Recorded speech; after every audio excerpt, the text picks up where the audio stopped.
I declare myself to be a liberated pixel. I'm powerful, beautiful, and free.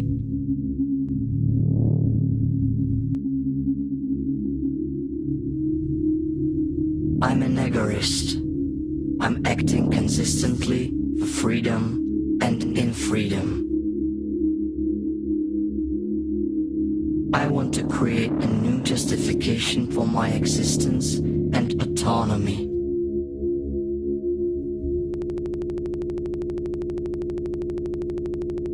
I am a world in myself.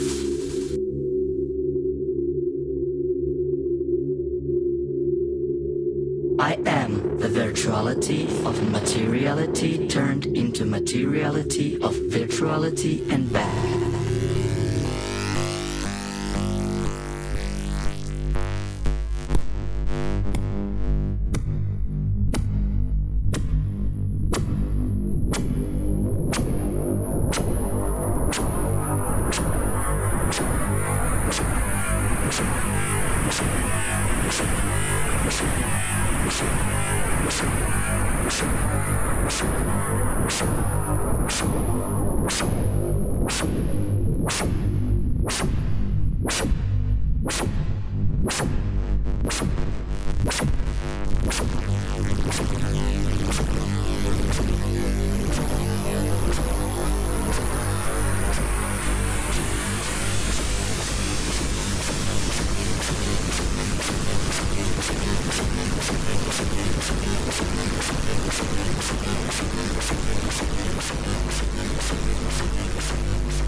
I'm your opinion, I'm your memory, I'm your newsfeed, I'm your web search engine, I'm your horizon.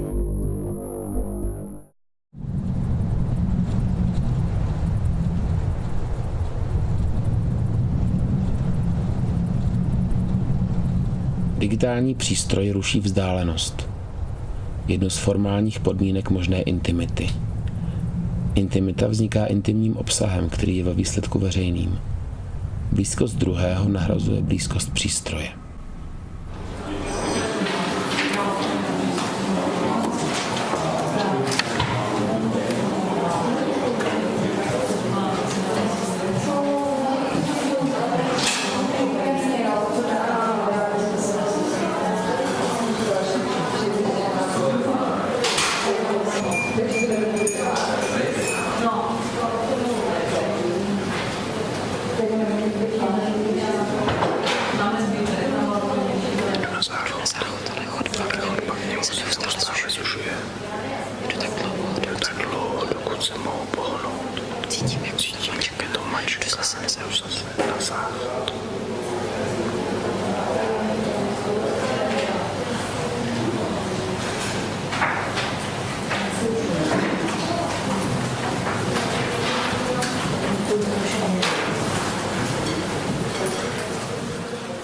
Tento film využívá princip přemístění do prostoru, které na nás působí velmi realisticky.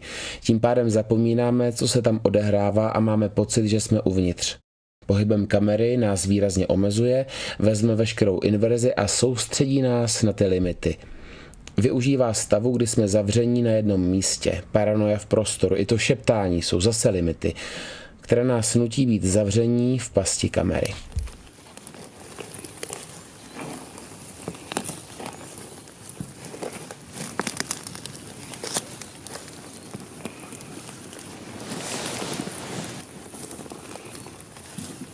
Je kybernetická společnost strukturou, v níž všichni lidé žijí ve volné chvíli a kde se veškerá práce, hospodářství a veškeré působení politika stává subhumánní.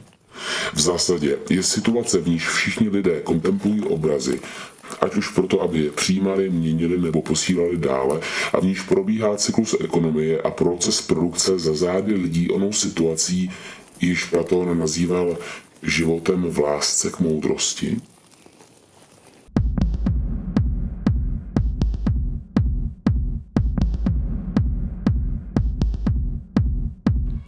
What's on your mind? I don't know. I feel entertained.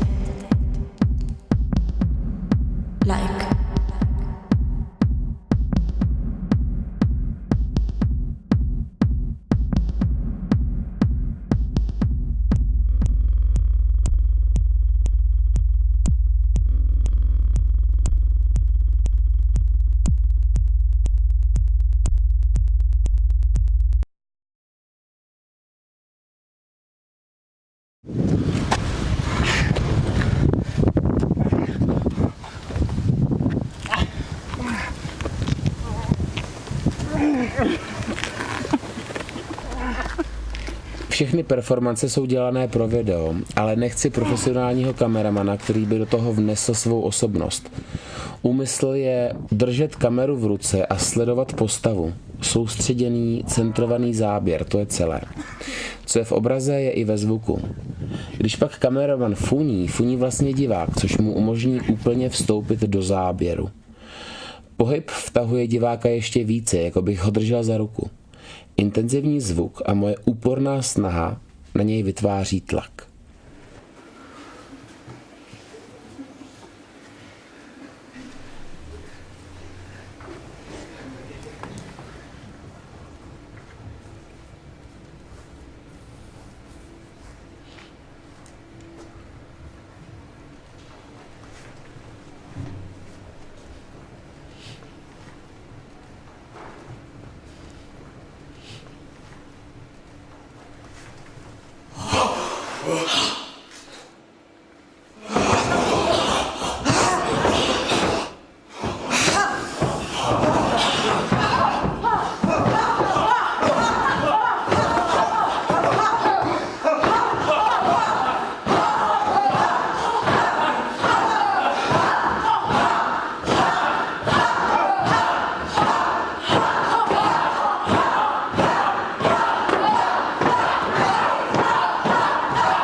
Samotný záběr je úplně fyzický.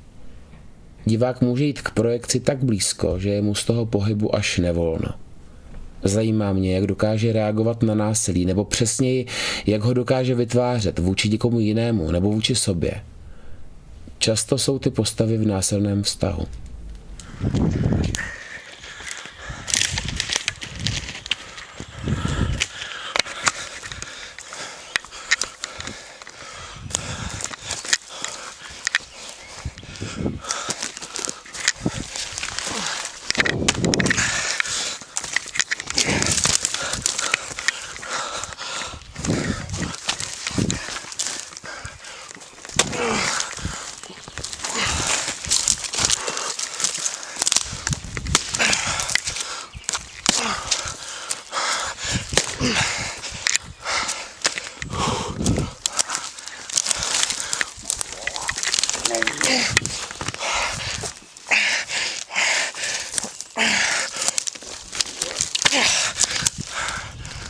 Snažím se diváka přibližovat k samotnému ději, vtáhnout ho dovnitř, ale pořád tam cítím propast, kterou nemůžu překonat.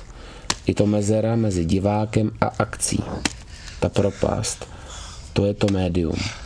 Snažím se ho přivést blíž, aby to vnímal, skoro cítil, ale zároveň jsou tam pořád jasné role. Někdo se dívá a někdo něco dělá. Když se přiblíží, tak má další věmy. Blízkostí nebo pohybem a rychlostí videa se snažím diváka vtahovat a přinutit ho, aby se díval blíž.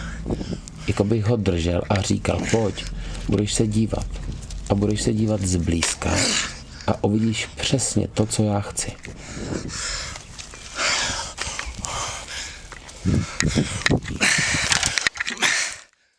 Intervence filmového média do těla je ale pouze virtuální.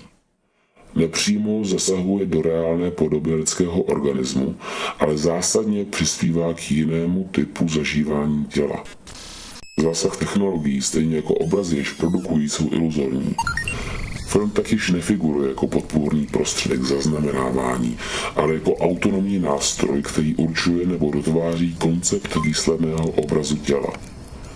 Tělo tady již nereprezentuje individualitu, ale zprostředkovává zkušenost lidského druhu.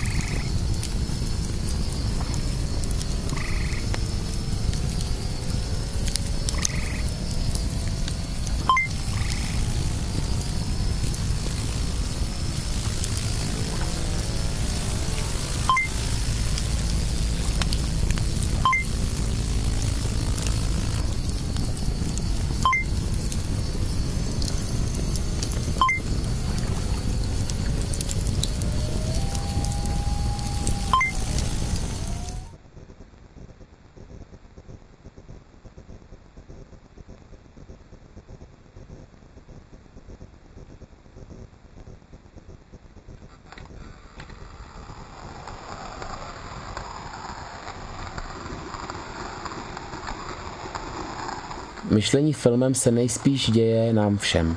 Je to moment, kdy jsme schopni vnímat některé situace filmově.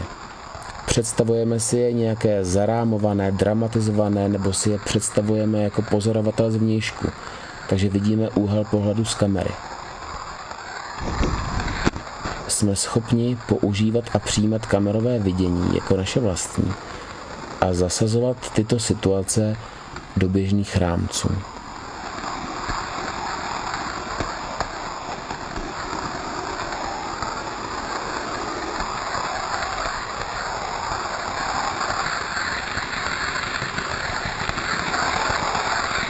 Film je založený na tom, že opakuje nějaké vzorce a tím, že je opakuje, tak tomu můžeme rozumět.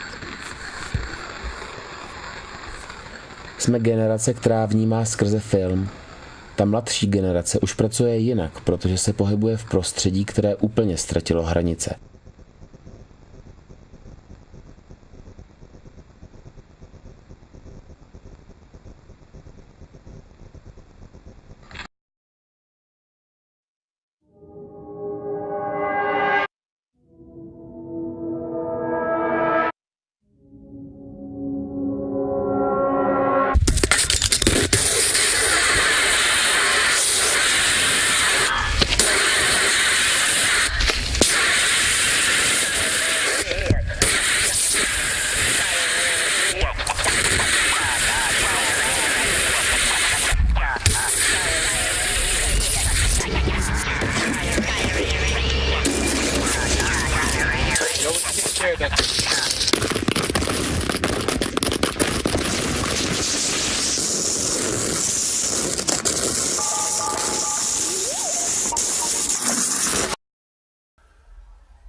Technologie už není neviditelná nebo neutrální, ale ovlivňuje to, jakým způsobem komunikujeme, myslíme a žijeme. Napojení člověka na technologii je přímo fyzické. Mobilní zařízení je nástroj, který prodlužuje vnímání těla. Expanduje smysly, vidění, paměť.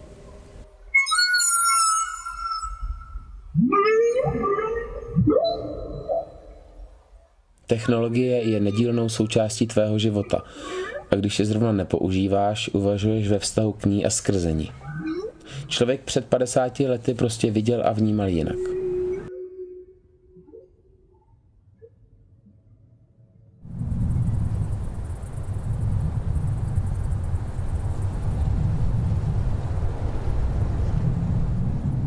Nové obrazy těla vždy odkrývají určitý aspekt, který jsme nemohli prostřednictvím našeho běžného aparátu vnímání postihnout.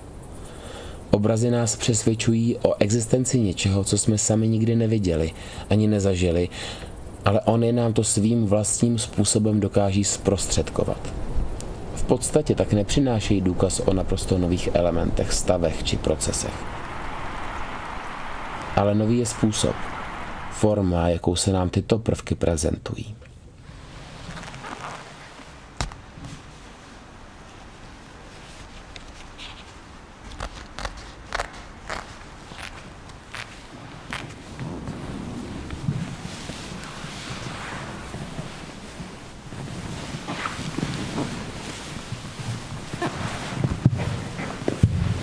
Stává se taky, že nějaký věm znehybní podél celého těla, očima počínaje.